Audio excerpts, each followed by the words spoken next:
Hey everyone, it's me, Gavin Vengeance, and today I want to do something a little bit different, which is pretty much going to be covering my streaming setup, and that's mainly because a lot of people have been coming into my stream recently over on Twitch at twitch.tv/Gavin underscore Vengeance. There's the plug. Check me out over there. I stream every Monday, Tuesday, Wednesday, 5:30 p.m. Eastern, and I also stream on Fridays and Saturdays at 9 p.m. Eastern. So pretty much want to cover my streaming setup and my reasoning behind buying a certain couple things. Just tell you guys pretty much a rough ballpark price of like what I paid for and what it's going to cost you to get certain peripherals like these. Again, this is just my own personal opinion and my own personal setup, and the reasoning behind me getting all of this is just specific to me. There are a lot of other options or a lot of other things that you could buy just to get into streaming if you're just starting, but these are the things that I bought, and again, I'll go over the reasoning about why I bought those. But don't take this as like, oh, you can't stream unless you have these certain things, because it is definitely not the case. That's not the message I'm trying to convey here. Essentially, it's just my insight, and just certain things that I think that could probably improve your stream. Again, if you can't afford them, don't worry about that. This is just my setup, and that's what it is. So, without further ado, we'll get into it, and here you are. Alright, so, start off, very first thing I would recommend any and every streamer get or invest in would be a high quality chair. I was just initially using like a office chair, and when I was first using that office chair, after I was sat down for a couple hours, started getting like pain in my lower back and everything, and it was really uncomfortable, and I was constantly like shifting around, and from doing all the shifting around, you would hear like my chair creaking and cracking or snapping and all kinds of different like manner of noises. So I was like, you know what, man, enough is enough. If I'm going to be taking this seriously, I kind of want to have something that's going to be very comfortable and something that I know is going to be worthwhile. So I went with something a little bit more expensive. I ended up getting a Titan, Secret Labs Titan, and mine's just a 2018 version. So I got it on sale, and it wasn't actually very expensive since it was on sale. But it was probably the most expensive chair that I've ever bought. Even though it is like, roughly about 450 to 500 Canadian dollars, it is definitely worth it. I honestly have not had a better experience with being seated in anything, whether it be a vehicle or, whatever. It's just been an absolute like pleasure to sit in this chair. I've actually fallen asleep in this chair and woke up feeling fine, probably better than if I actually fell asleep in my bed. So that goes to show just how comfortable this chair can actually be. It's got like fully adjustable armrests, it's got like a dial for your lumbar support. The neck pillow is super comfortable and it's awesome. I honestly can't get over this chair enough. It's definitely the best thing that I've purchased in terms of streaming, and I would definitely recommend, like, once again, any and every streamer have something that is very comfortable to sit in. For example, Secret Labs Titan. Now, moving on to something else, and I'm sure it's the elephant in the room over here. It's my Asus ROG Strix monitor. I believe it's the XG49. I think that's the model number on it. Don't quote me on that one, but yeah, it's the 49-inch, super ultra-wide, 144 Hz, 1080p monitor. And I know a lot of people are like, whoa, why didn't you go with 1440p if you're going to be getting a super ultra-wide? And honestly, my graphics card is definitely capable of running 1440p monitor, like, resolution and everything, but I just think that this is probably going to be the one that I'm going to use the most, considering 1440p at 144 Hz is a really, really difficult thing to run right now. And I can run my games on this monitor at 144 Hz without taking any kind of like performance hit. So this is the monitor that made the most sense to me. I know a lot of people will say like, oh, well, 1440p is a much better resolution, but I honestly can't see any difference. I've actually viewed the 1440p monitors, and the difference is like very, very minuscule in terms of the performance difference, which is what you're really gonna notice.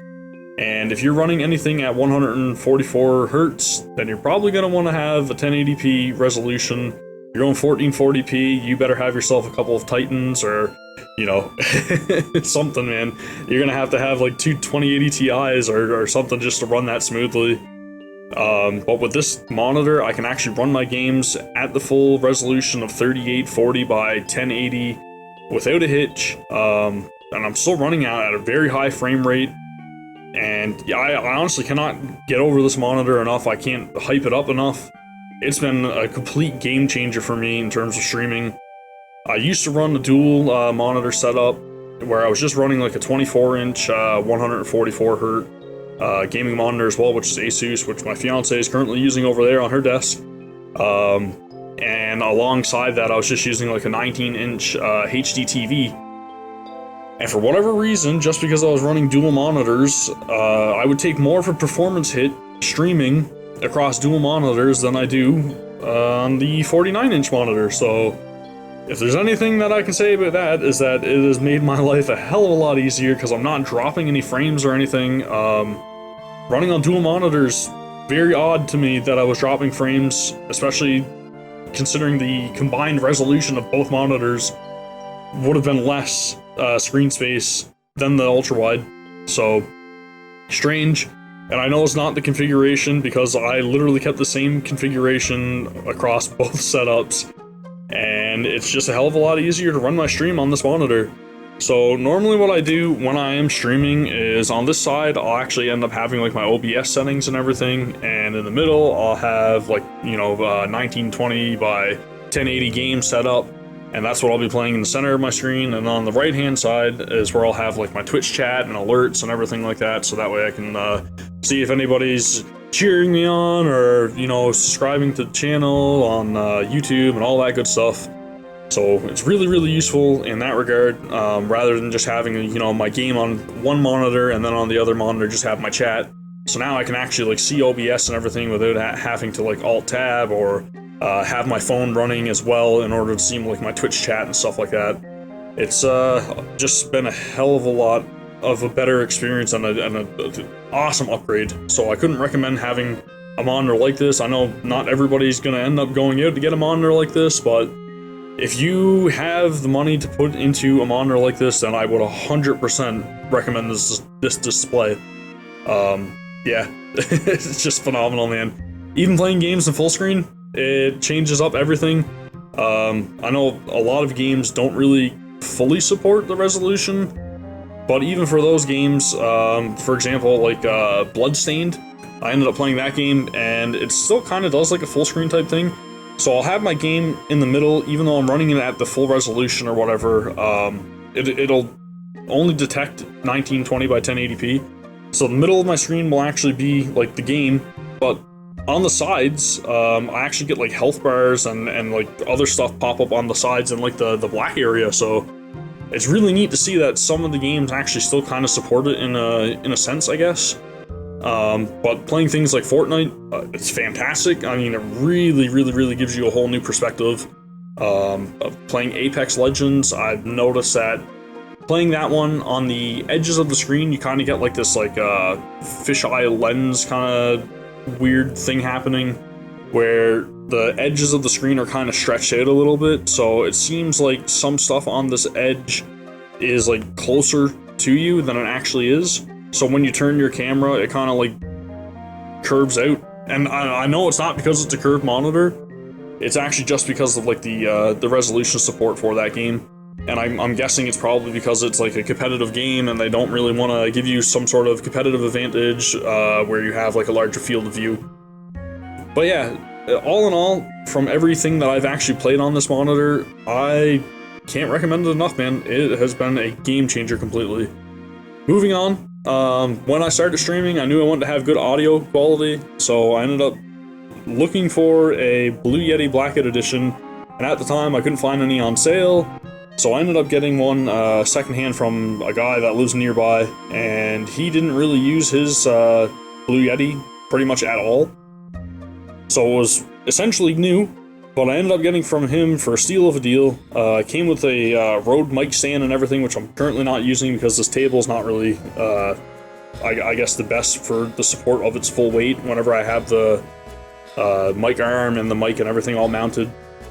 So that kind of sucks, but at the same time, I'm going to find a solution to that eventually. This is just a cheap, you know, $50 table that I picked up at Walmart, and it's doing the job right now because, honestly, the biggest thing with me and my setup is that I wanted to find a table that was going to be wide enough for me to actually have all my devices on the table, and also still have room to, like, move my arms and everything around and still have leg room underneath, because my old table, everything was a little bit too close towards me, I guess. And I know with the monitor of the side, you kind of want to have a little bit of distance between where you're seated and where you're looking, right? So it was definitely something that I picked up. I know it was just a cheap table, and I'll end up upgrading the desk eventually again. But anywho, back to the mic. The audio quality is awesome. I can't get over it. Everybody says that, like, you know, whenever I'm speaking through this, that my voice sounds really good and everything. I don't even have any pop filter, anything like that. With the mic arm that I got, I did get a shock mount and everything, which I found that really helped out, because right now you do get a little bit of, like, background noise whenever I'm, like, typing or, you know, pressing on anything. But my noise gate seems to have taken care of most of that. Anywho, definitely recommend the Blue Yeti mic. It's definitely the go-to for a lot of people that are just getting into, like, streaming or making content on YouTube or any of that stuff. Couldn't recommend it anymore. Moving on to something else, my headset. So I ended up getting the Sony Platinums when they first came out. And Sony Platinum headset, honestly, I gotta give them props, man. They knocked it out of the park with this thing. I was initially gonna get a gold, but then I seen the announcement for the Platinum, and I'm glad I waited, because this thing is friggin' awesome. It's got all of the, like, your settings for, like, your volume and your chat and everything like that, all on the side of the, on the back of the earpieces. And over on this side, you actually have a really, really cool feature, which is your VSS 3D audio. And what that does is pretty much, like, emulates 3D audio for any game that doesn't really, like, inherently support it and everything. So, super cool feature. Used that headset a lot when I was doing, like, VR games, stuff like that, on the VR headset that I picked up for my PlayStation 4. So with the PSVR and everything, that headset was a game changer. Rather than have to use, like, earbuds and stuff like that, I really like the feel of, like, an over-the-ear headset. And I'm super glad that I picked that one up. It was roughly about 200 Canadian dollars when I first got it, which was, like, launch day pretty much. But yeah, awesome headset. Highly recommend that. And I find that a lot better than most gaming headsets that I've also tried on PC. For whatever reason, I just feel like I get the most bang for my buck with that headset. And it also has a lot of features, plus it's wireless and it can also be used wired. And it also works in conjunction with the Yeti, because I can just plug it in through the headphone jack on the bottom and everything just works seamlessly. Fantastic headset, highly recommended. Any kind of game or anything that I'm playing that, you know, I want to use controller for, just standard PS4 controller. Not really much else I can say about that. Everybody's got their preference. I find that one's the one that feels the best in my hands, so that's why I use it. Another thing that I recently got was this Elgato Stream Deck. And a lot of people that I watch and a lot of people that, like, I talk to recommend having a Stream Deck for streaming. And I understand why now, because ever since I got that Stream Deck, man, it has made a world of difference in terms of my streams and just ease of access for me to, like, switch my scenes up or, you know, play music in the background, augment my voice for the voice changer, mute my mic, anything, man. It's just like a touch of a button. It just made things so much easier for me to manage, and I really can't sing its praises any more than everybody else already has. Elgato Stream Deck, definitely recommend it if you're going to get into streaming. A lot of people consider it a must-have, and I gotta say, right now, I would definitely recommend that as well. It is a must-have. It just is. You gotta have it because it just makes your life a hell of a lot easier when you're streaming. Being able to do, like, multi-actions and set up your keys for whatever you want, it's just... oh, it's a lifesaver. So, keyboard and mouse I ended up picking up. I ended up getting the Corsair peripherals. So, the Corsair K63 wireless keyboard, I believe, is what I have right here. As you can tell, it is backlit with a blue backlight. I don't think there's any other option for different colors, but you do have different brightness settings, so that's cool. The reason I picked up this keyboard believe it or not, is because I was planning on using it for Final Fantasy XIV when I was streaming Final Fantasy XIV on PS4. So I was like, well, I want something wireless because I'm going to be couch gaming, pretty much. And the neat thing about it is that it is wireless as well as Bluetooth, as well as wired capable as well. So, definitely recommend it. Plus it comes with this really cool, like, palm rest, or wrist rest, whatever you want to call it. And, yeah, man, it's fully mechanical, so you get a little bit of the clicky sound, which I find comforting for whatever reason. Maybe you find it annoying, I don't know, but I find it comforting. I like it. I would definitely recommend that keyboard. The mouse I ended up picking up was the Corsair Dark Core RGB Special Edition. This one is full RGB. Now, this mouse, I don't know why I can't speak. This mouse is awesome, and it has like super high DPI and everything, and it has like interchangeable like grips and everything on the side.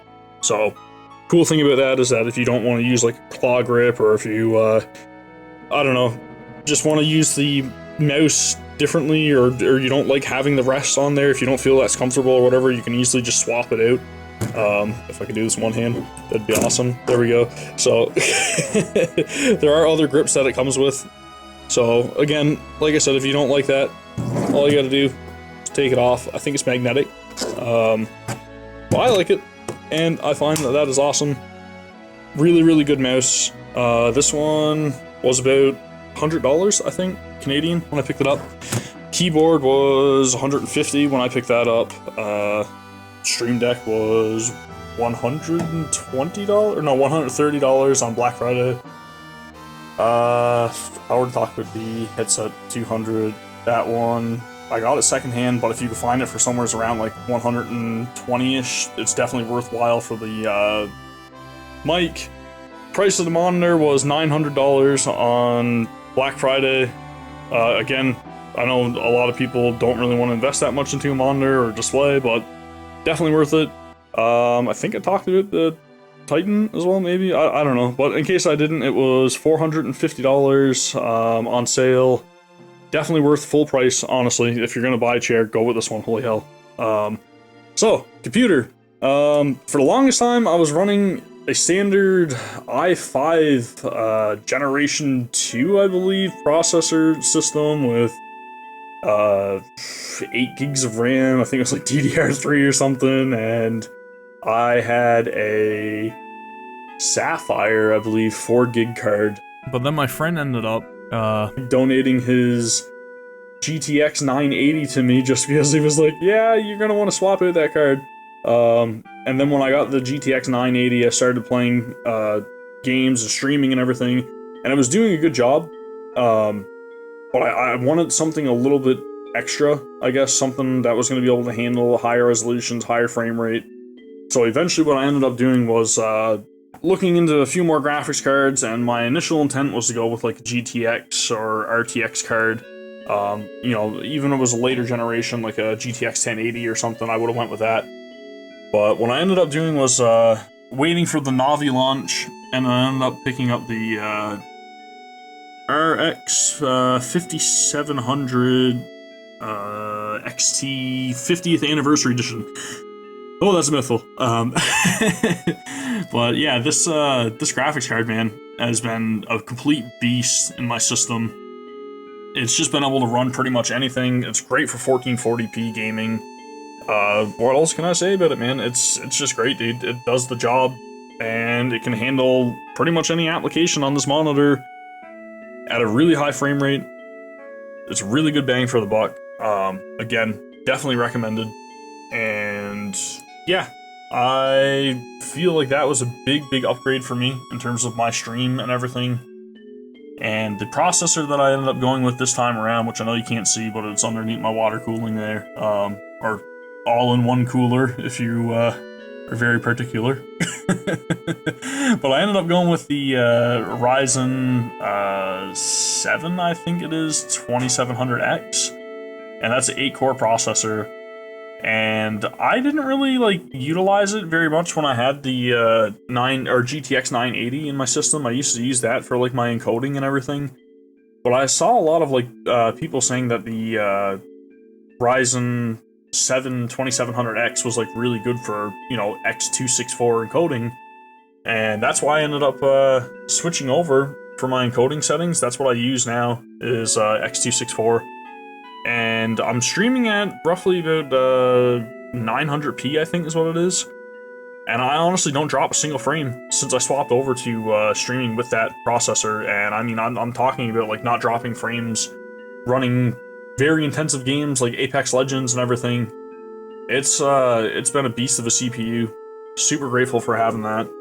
The standard all-in-one cooler I have is just like a little bit of an older one. I can't remember the exact model number on it, but it is a Corsair water cooler, or all-in-one cooler. And I ended up going with Corsair RGB RAM as well. Those are 3200 megahertz, I believe. I can't remember the CL on them. I think it's probably CL 15 or 16 or something. I can't remember. But anywho, really, really good RAM. I got 16 gigs, 2 8-gig sticks, and I also like that. I think, do I have that set up? I don't have different profile set up. But anywho, you can change them all kinds of different colors and everything, and it makes everything look really pretty. And it goes in conjunction with pretty much everything that's plugged into my system that has RGB, including this power strip on the front of my Omega case, and there are fans in there, which I don't know why they're not lit up right now, but anywho, there are fans in there that are RGB as well, and they do light up, don't get me wrong. I just probably got something turned off or whatever in the IQ. But yeah, I ended up picking up the Corsair Spec Omega case. It's just the black one. Really, really good case. It was able to hold everything with ease. There's a ton of space still left in there, as you can see, for additional things to be plugged in, which I'm hoping to get a capture card eventually. But who knows? We'll see. And I just went with a Asus B450F motherboard for everything in there, and I have a Corsair TX850 power supply for my, to provide power to the entire computer. But I went with something a little bit more than what I actually need, just because I didn't really know how many devices I was going to end up plugging in, and I can upgrade now with ease and not have to worry about not having enough power to provide to the system. So yeah, that pretty much covers my my setup. Oh wait, no, there's one more thing. The Logitech C920. Good old faithful. That is the go-to webcam pretty much for a lot of people that stream. I am eventually going to upgrade that to probably a mirrorless camera whenever I get a chance to, which is not currently on the, on the table for the foreseeable future. Not for a while at least. But yeah, the camera does awesome, man. There's a lot of the guides and stuff like that I've watched to be able to set up that camera to make it look like a lot better and make everything look a little bit more clear. But yeah, definitely really, really cheap alternative to having good quality video for your streams and everything. And honestly, I would recommend it to anybody that's going to stream, because there's nothing better than going to a stream and actually seeing a person that you can interact with and type with and chat and everything. So if you're comfortable being on camera, definitely get that one at the very least. I think that camera was $100, and that's not even on sale. I mean, that is, like, its actual price was $100 Canadian.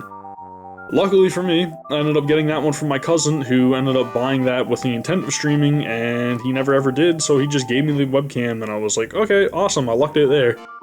So yeah, that is pretty much my streaming setup. If there's anything else that you guys want me to talk about or ramble on about my setup or anything at all, man, by all means, give me a message in the comments below, any of that stuff.